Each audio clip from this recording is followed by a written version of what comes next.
Yo, what's going on, YouTube? And welcome back to Goal Line Hockey. It's your boy Kevin Forte, and today we are taking a look.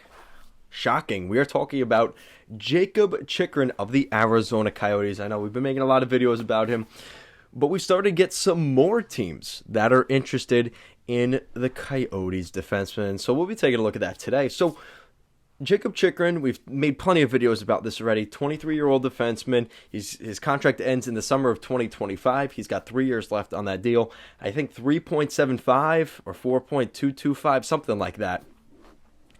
There's obviously a lot of teams interested, but we're starting to get a better idea of the price tag for Jakob Chychrun. So this is from the first headline from Jeff Merrick.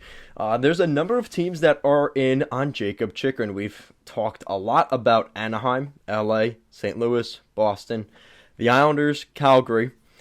And then he says, I think Columbus is in there, and I'm pretty confident the Florida Panthers are as well. And this is from the Jeff Merrick Show.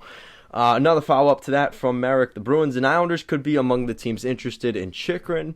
The Coyotes, and this is where things get interesting. So now we have tangible offers.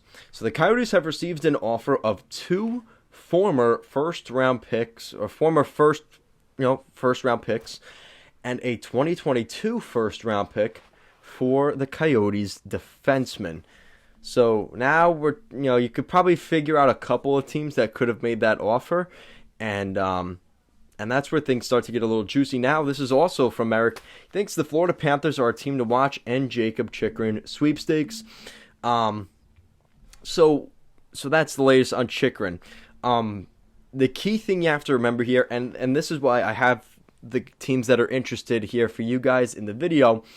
I have the paw print next to the Panthers because I truly think he will go to the Panthers. You look at his hometown, Boca Raton, Florida. So it does make sense that if he wanted to go home, there is definitely a fit there for Chychrun to go to the Panthers. And the Panthers, it's not even just the hometown thing. I mean, the Panthers have a really good team. He could be playing alongside Ekblad or Weegar or one of those guys, Gustav Forsling, right? And I think there is something to be said about that. You could play with Barkov. You could play with some young guys coming up, Lundell. So I think there is something to be said about that.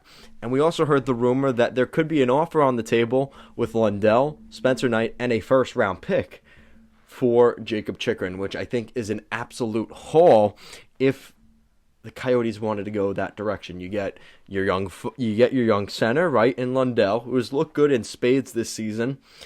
He spent most of the season in Springfield with the Thunderbirds, and then obviously Spencer Knight, who has been a little bit, it's been a sophomore slump for him, but he's been fairly good. He's projected to be a starting goalie in the NHL. Again, those are two former first-round picks and a first-round pick this year. So there's your offer there from the Panthers. Looking at a team like Anaheim, I think the Ducks are interesting because they do have guys they could make a deal with. Now, I don't know if Maxime Comtois and Isaac Lundestrom and this year's first-round pick gets it done, but that's kind of the offer that I could see from the Ducks side of things. St. Louis, do you look at a trade where you give up Kyrou, your first-round pick this year? Who's that other guy you're going to give up, right? Is it a Parayko? Like, what would the Blues give up? That's where I maybe leave the Blues a little bit more out of the running. Is it Klim Kostin? Is it Kyrou and Kostin? That could work. Those are former first-round picks. The LA Kings. The Kings could go a couple of different directions. They have Gabe Vilardi, Alex Turcotte, a first-round pick. So there's different things they could do there. Arthur Kaliev. So definitely something to be said with the Kings. The Bruins is interesting because Jake DeBrusk, technically a former first-round pick. Jaro Vakainen could be another guy in that deal, and a first-round pick. So the Bruins also have the assets there. Calgary has a couple different things they could do here. Jason Peterka, that guy that they drafted last year. Connor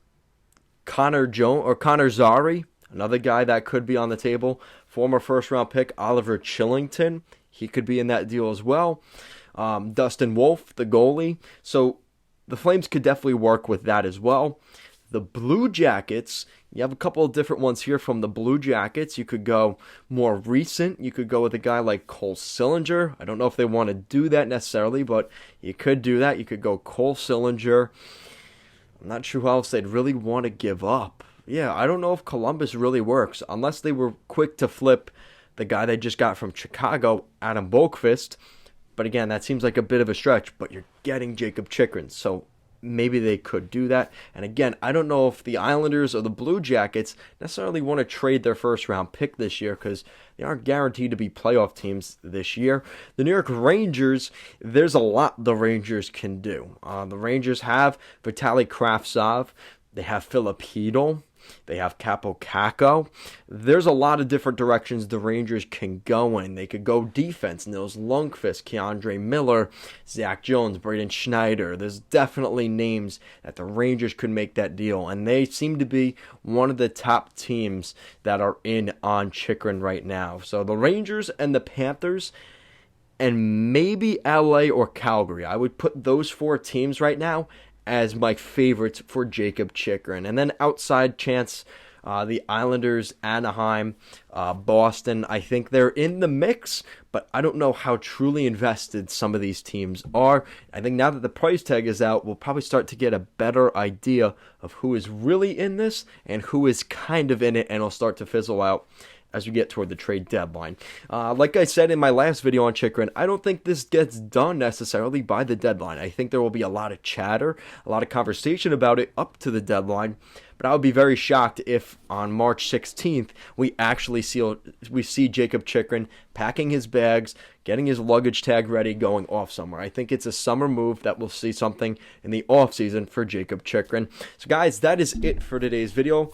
Thank you so much for watching, and let me know in the comments down below, where do you think Chychrun will sign, or not sign, where do you think Chychrun will end up this summer, because I truly believe this summer we will see Chychrun on the move. Thank you so much for watching, and I will see you again next time.